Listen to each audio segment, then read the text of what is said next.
Saúdo a igreja com a paz do Senhor Jesus, amém? Noite de bênçãos, noite de alegria.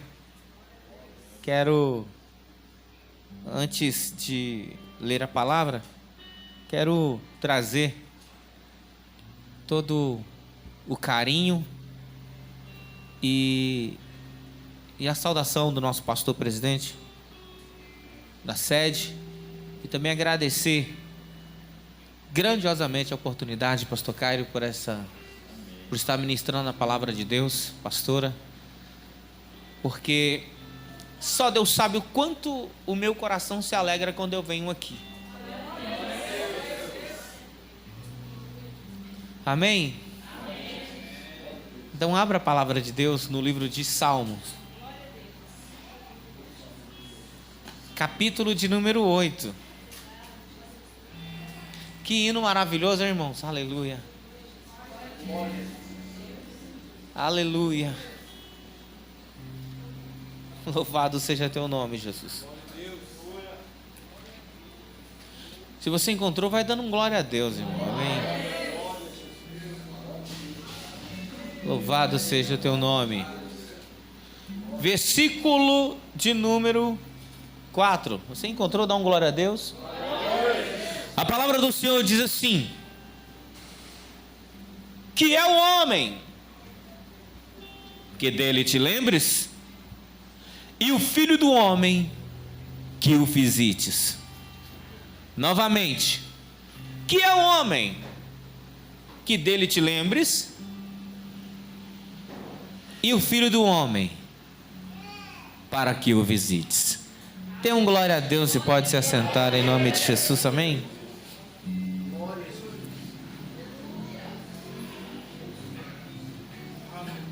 O Salmo escrito pelo rei Davi, ele nos ensina coisas maravilhosas, como o Salmo 23, o Senhor é o meu pastor, nada me faltará. O Salmo 91 que diz, aquele que habita no esconderijo do Altíssimo. E assim como o 139, que é uma poesia que diz: para onde me ausentarei do teu espírito? Se subir ao céu, tu estás. Se fizer a minha cama no mais profundo do abismo, ali tu também estás. Então, os salmos, na realidade, são o que? Cânticos, são louvores, escrito por Davi e outros escritores também, mas em especial por Davi, porque Davi, ele tinha algo diferente, ele era diferenciado. Ele era diferenciado porque, além de ser um escolhido, ele não tinha uma opção de servir a Deus. Ele servia a Deus porque ele amava a Deus sobre todas as coisas. Então ele foi um dos que mais escreveu cânticos e louvores ao Senhor,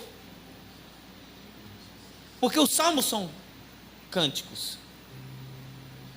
O salmista, então, ele escreve dizendo: espera aí, o que é o homem? O que é o homem? Preste atenção, irmão, nisso.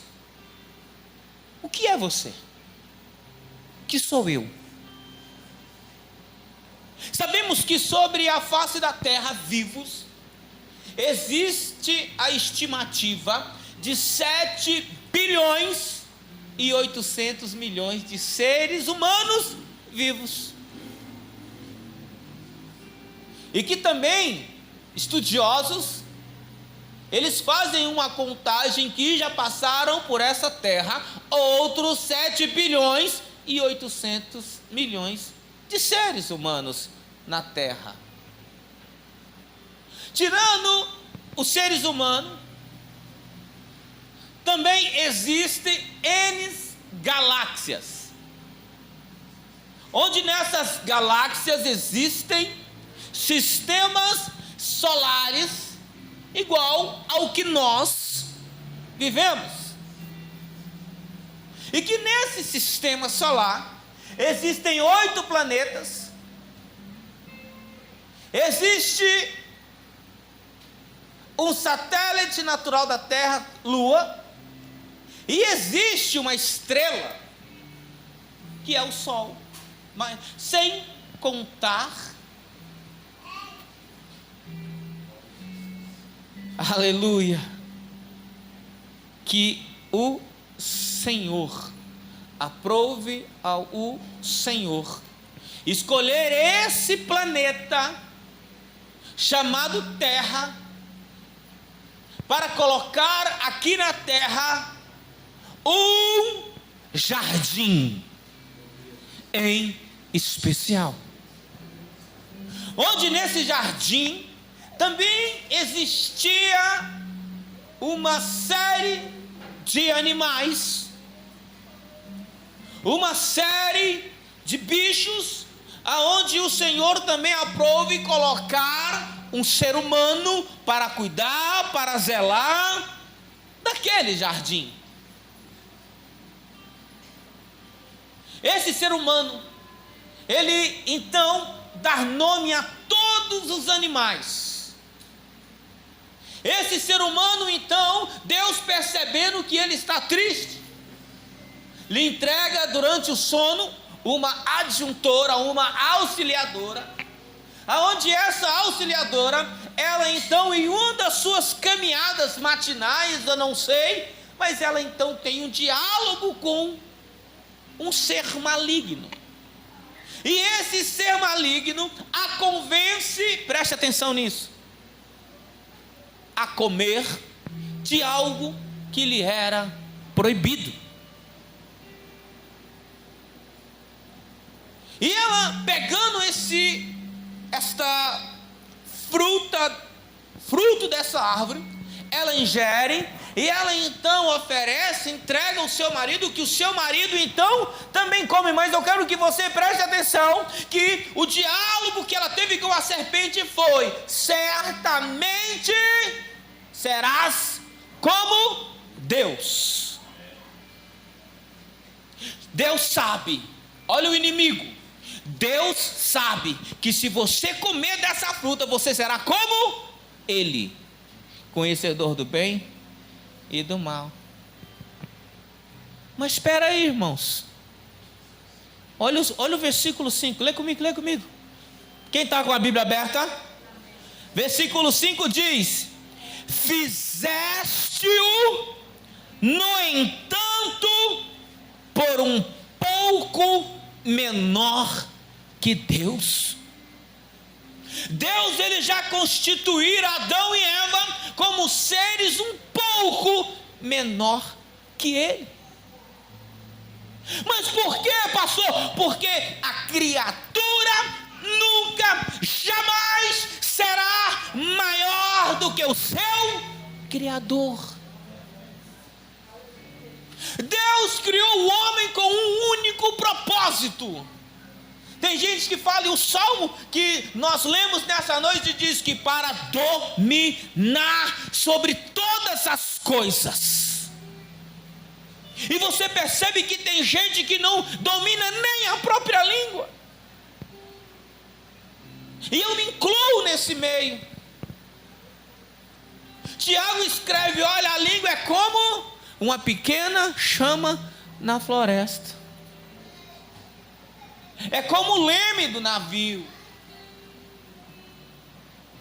Mas ele escreveu dizendo que era para dominar sobre todas as coisas, mas o homem não dominou nem sequer o seu coração. Quando Eva percebeu que ela poderia ser algo mais, deixando de ser um pouco menor do que Deus, se colocando na condição de Deus, foi aonde houve a queda do homem e da mulher. Pode tocar mais forte, irmão, deixa Deus operar, vai.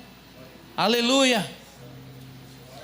Quem está entendendo, dá um glória a Deus, irmãos. Então, eles quiseram ser igual a Deus, quando a criatura jamais será igual ou maior do que o Criador. O Criador, ele é superior. Sabe por que muitos crentes não adoram a Deus? Porque não sabem o tamanho que eles são. Você sabe por que muitos não adoram a Deus? Se você pegar no livro de Apocalipse, se você também pegar no livro de Isaías capítulo 6, a escritura diz que Isaías se aproxima do trono e vê que existem anjos, melhor dizendo, serafins no entorno do trono. E esses anjos, eles clamavam: santo, santo, santo, santo, santo, santo, santo. Você sabe por quê? Porque eles entendem, eu não estou dizendo eles entendiam, eu estou dizendo entendem, porque os mesmos anjos que estavam lá no livro de Isaías capítulo 6 adorando, eles ainda estão hoje, no dia de hoje, agora, nesse momento, dizendo santo, santo, santo, santo. Criaturas que foram criadas para louvar e adorar o Senhor, e eles fazem isso continuamente. O homem não foi criado simplesmente para cuidar e zelar de um jardim, e muito menos para dominar sobre as coisas da terra. Escute, igreja, fizeste, no entanto, um pouco menor que Deus, e de honra e de glória o coroaste. Tem glória sobre você que entende que você precisa adorar a Deus. Acho que você não está entendendo completamente, igreja. O apóstolo Pedro, ele diz que nós somos geração eleita. Você sabe o que é uma geração eleita? É que já está o caminho trilhado para você entrar e navegar. Sacerdócio santo. Você nasceu para estar no altar de Deus. E o que fazia um sacerdote, irmão? Existia o sacerdote e o sumo sacerdote. Mas vamos ficar sobre sacerdócio, porque o sumo é Cristo. O sacerdote, então, ele pegava, imolava um animal e trazia e aspergia o sangue do animal. Onde? No altar, transferindo para hoje, irmão. Isso é a tua adoração. O teu sacrifício no dia de hoje é a tua adoração. Você precisa se entregar por completo, sem reserva. Chegar aqui, meu irmão, e se entregar dizendo santo, santo, santo. O povo de Israel não entendeu isso, embora era o povo escolhido. O povo de Israel foi tirado do nada. O povo de Israel foi escravo, Deus libertou. O povo de Israel estava no Egito com forte mão, Deus resgatou. Uma nação, 2 milhões no deserto. Deus não deixou faltar água, Deus não deixou faltar pão, Deus não deixou faltar calor durante a noite no frio, e muito menos uma sombra e água fresca durante o dia, quando é escaldante 55 graus no deserto. Você está entendendo? Deus cercou Israel de uma tamanha nuvem de testemunhos para Israel jamais pecar, jamais cair. Mas no entanto, nós lemos no capítulo 1 do livro de Isaías, Deus se queixando, dizendo: eu criei um filho, e agora o filho vira as costas para mim. Porque a nação está em pecado. E quando está em pecado, não há adoração. Você engana-se, pensando que quem está mentindo no adultério, na prostituição, no roubo, adora. Você pode até pregar enquanto está em pecado. Você pode até cantar enquanto está em pecado. Você pode fazer tudo nesse altar, dizendo e acreditando que é para Deus. Mas se você não tiver o teu coração no altar, só vai servir para crente da glória, o aleluia. Mas não chega no céu, não chega no céu. Essa é a verdade de Deus para a tua vida. Você está entendendo isso? Você está entendendo isso, irmão? A adoração tem que ser de dentro para fora, não de fora para dentro. Tem gente que vem para a igreja, meu pastor, e diz assim: hoje tomara que a palavra seja uma palavra que arrebente tudo, os corações. Mas se você não vier com o teu coração preparado para que isso aconteça, o fogo vai cair nesse lugar, mas você vai continuar frio e queixo de cimento. Mas tem gente que chega no culto e o fogo caindo aqui, pastor, o fogo caindo. Eu tive que me conter para não chorar agora no último hino. E tem gente que escuta louvor, louvor, louvor e palavra e sai do mesmo jeito, sabe por quê? Tem um ditado mais pro meio do interior, que diz que tem crente que é igual o cachorro de serralheiro. Você já viu, pastor? O serralheiro está cortando ferro, o serralheiro está soldando e está caindo faísca e fogo em cima do cachorro dele, e o cachorro está dormindo. O cachorro nem se mexe. Você sabe por quê? Porque está acostumado a sentir o fogo e não está nem aí, porque não é com ele. Você está entendendo? Você está entendendo isso, irmão? Então você precisa entender isso. Você que está na igreja, você que está nos ouvindo e nos assistindo por esse canal no YouTube, você precisa entender que quando a primeira chama cair, você tem que estar com a mão aberta para pegar e dizer: mexe comigo, Jesus, mexe comigo, é aqui, Jesus, me batiza. Jesus, ele disse assim: olha, chegaram para João Batista os discípulos e disseram: és tu que haveria de vir? E ele disse: não, eu só vim preparar o caminho. Eu sou a voz do que clama no deserto: após mim virá aquele que tem a pá na mão, onde limpará a sujeira toda era, e vos batizará com água e com fogo. Com fogo, é com fogo. Você está entendendo? É fogo, irmão, é fogo. Então, irmão, se você sentir a primeira labareda do Senhor caindo nesse lugar, pega, porque Deus vai te batizar nesta noite. E não é da boca para fora não, irmão, é do coração. O povo de Israel estava acostumado, porque é um perigo, escute isso, é um perigo. É um perigo crente que fica recebendo milagre todo dia. O povo de Israel vai passar o rio, o mar se abre, passa para o outro lado, olha para trás, o exército do Egito entra dentro e Deus fecha o mar, mata 98% do exército do Egito. Continua o povo caminhando, falta água, o povo chega em águas, mas a água é amarga, Deus faz a água ficar doce. Continua, precisa abrir o mar, precisa abrir o rio Jordão, Deus abre. Há uma muralha, Deus derruba a muralha. Exércitos maiores vêm, cerca Israel, Deus desbarata, Deus destrói as nações por causa de Israel. E é um perigo, porque eu já vi crente dizendo: eu não preciso nem orar direito, Deus já faz a obra na minha vida.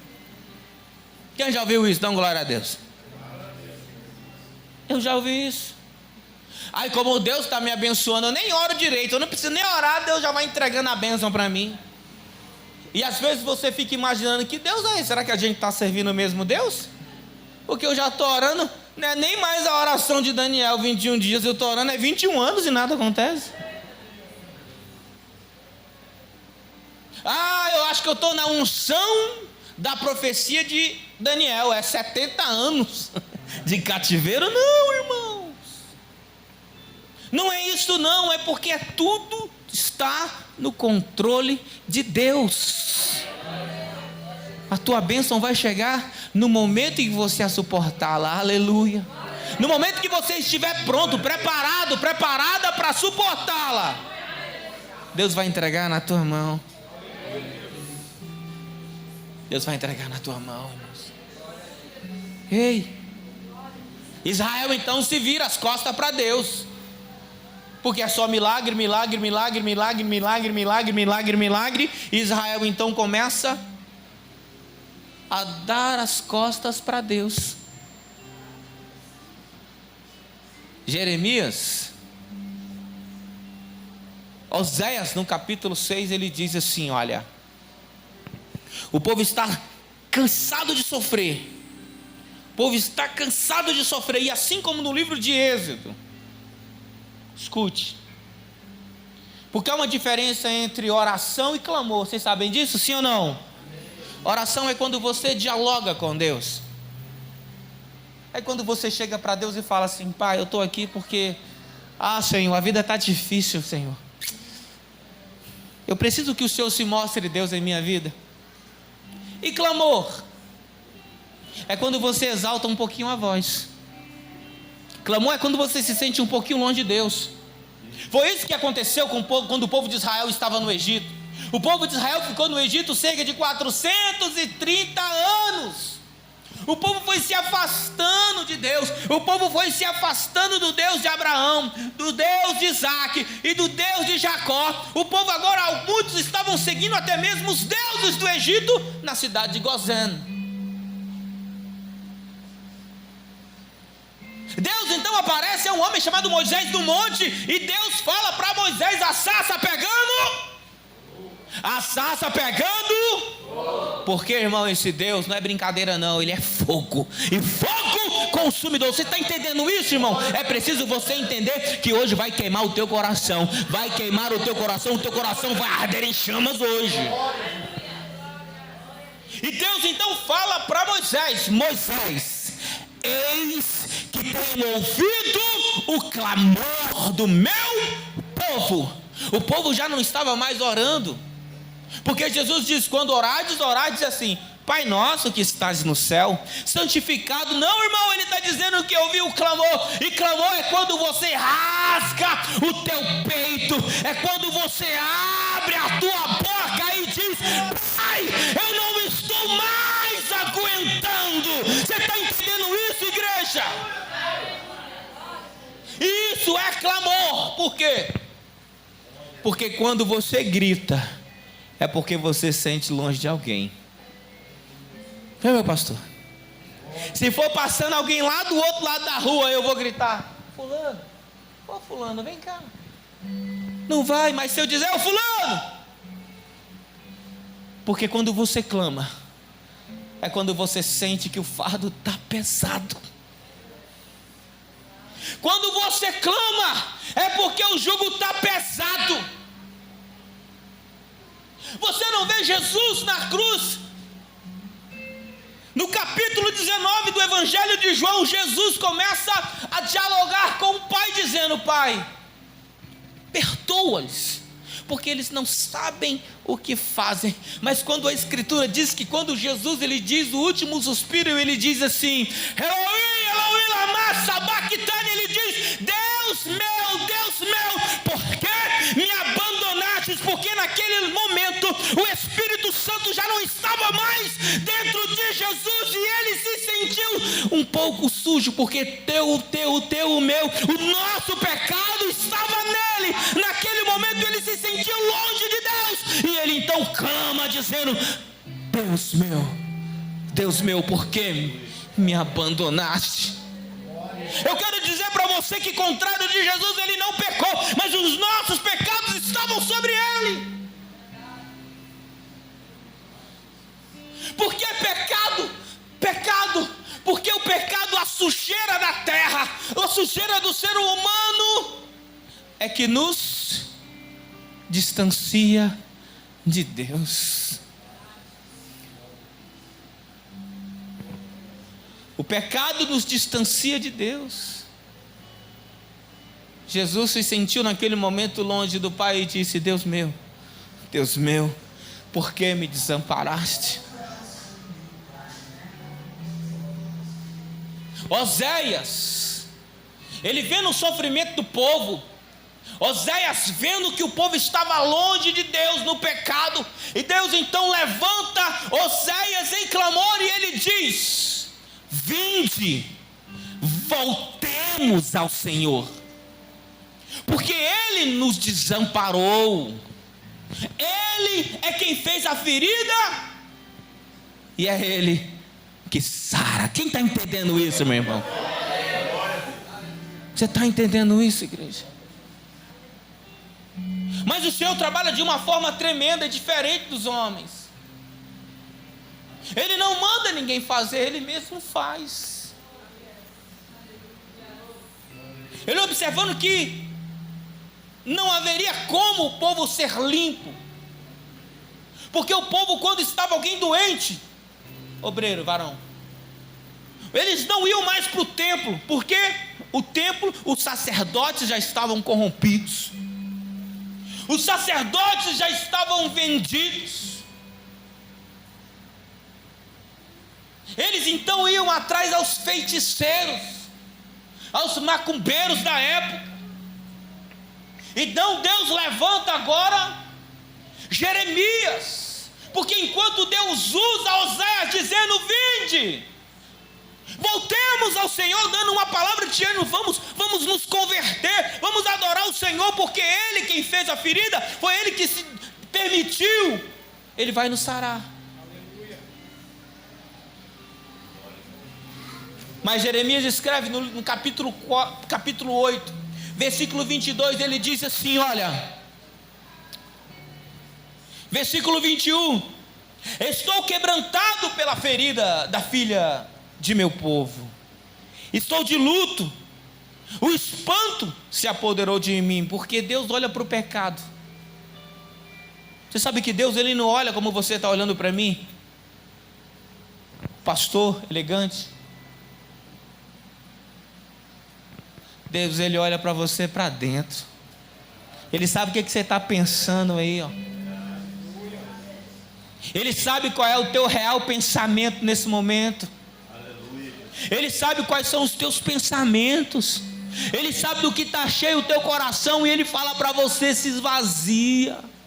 Se esvazia, porque hoje Ele vai fazer algo tremendo na tua vida. No versículo 22, acaso não há um bálsamo em Gileade? Acaso não há médico em Gileade? Por que, pois, não se realizou a cura da filha de meu povo? E quando eu digo a doença, é o pecado. É o pecado que te afasta de Deus. Ou você acha que quando você acorda pela manhã e não sente vontade de orar a Deus e falar com Deus, você acha que é normal? Não, são os pecados diários que estão nos distanciando de Deus. Não tenho nenhuma coragem de perguntar: quem orou aqui hoje? Ei, igreja, para de buscar afago aonde só tem tristeza. Para de buscar alento espiritual aonde só há miséria espiritual. Para de buscar a alegria do alto aqui na terra. Para. Ele está dizendo: acaso não há um bálsamo em Gileade? Acaso não há um médico em Gileade? Rapidamente para você, a Escritura nos ensina, e quem estuda a parte geográfica nos ensina que Gileade é uma terra que está incluída dentro das terras de Gade, e que é um lugar de campina, pedregal, e nessas áreas onde há muitas pedras, as florestas só nascem plantas fortes, fortificadas. Não é qualquer planta que nasce nesse lugar. Por isso que há nesse lugar uma planta que o nome científico é muito difícil, não vou nem ousar falar aqui, pastor, porque se eu falar 3 vezes, parece que eu vou estar falando em línguas, e tão difícil que é a palavra. Só que essa planta, ela é uma planta medicinal, e o bálsamo retirado dessa planta é que traz a cura, assim como foi para o bom samaritano, quando ele chegou naquele doente e colocou o bálsamo sobre aquela. Assim como as mulheres, quando Jesus morreu, no dia seguinte elas levaram especiarias e no meio estava bálsamo para colocar no corpo de Jesus. E esse bálsamo dessa planta é parecido como retirar a borracha de seringueira. Alguns lugares eles fazem um pequeno corte e começa a sair o líquido. Mas eles perceberam que assim demorava muito. Então era necessário arrancar a planta no caule e triturar a planta, para que o bálsamo saísse mais completo, com todos os seus nutrientes. Escute só, uma planta criada em meios pedregais onde não há vida, e é necessário matar essa planta para retirar o líquido, para trazer cura. Você lembra de alguém dessa forma, igreja? Você lembra de alguém dessa forma?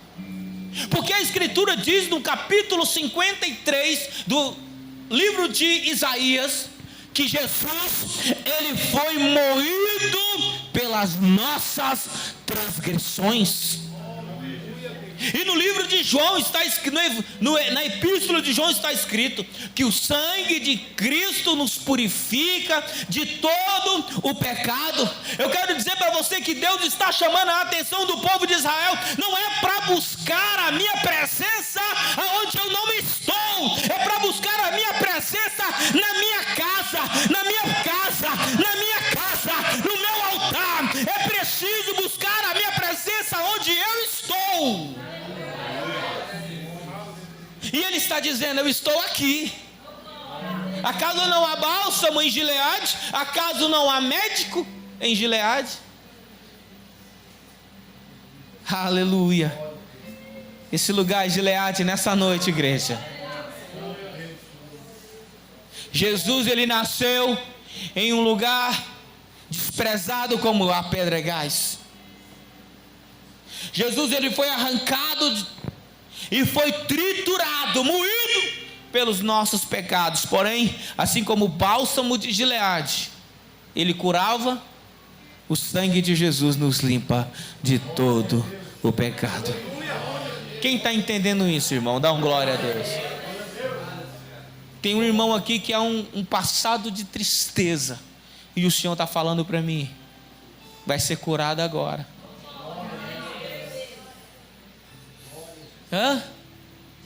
Tem uma irmã que toda vez que vai orar, esse problema vem na mente dizendo que você é incapaz, você não vai conseguir.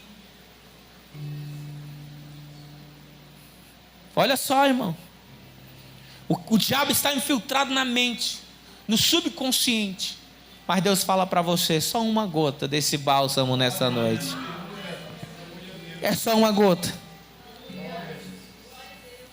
Mas para isso é preciso você estender a tua mão. Quem quer esse bálsamo nessa noite? Fica de pé em nome de Jesus.